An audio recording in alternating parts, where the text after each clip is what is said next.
بسم اللہ الرحمن الرحیم۔ السلام علیکم۔ انصاف نیوز ایجنسی کے نیوز روم میں خوش آمدید۔ آج کی بریکنگ نیوز پر ایک نظر۔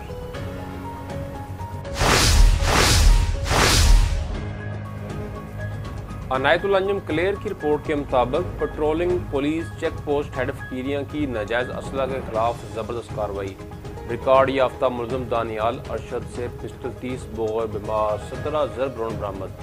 تفصیلات کے مطابق patrolling police check post head Faqirian کے ASI محمد عرفان بما ذوالفقار دولت خان محمد بخش نے دوران ناکہ بندی ایک مشکوک شخص دانیال ارشد ولد ارشد محمود قوم گوندل ساکن پل سالم کو روک کر چیک کیا، جس سے ناجائز پسٹل 30 بور بما 17 ضرب راؤنڈ برآمد ہوئے، جس پر مقدمہ نمبر 514/21 تھانہ میانہ گوندل زیر دفعہ A2015/13-2 درج کیا گیا۔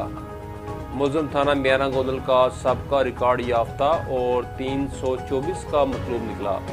مزید تفتیش جاری ہے۔ اس پر SSP PHP Gujranwala region Waseem Dar نے پیٹرولنگ پارٹی کے لیے نقد انعام اور CC3 کا اعلان کیا۔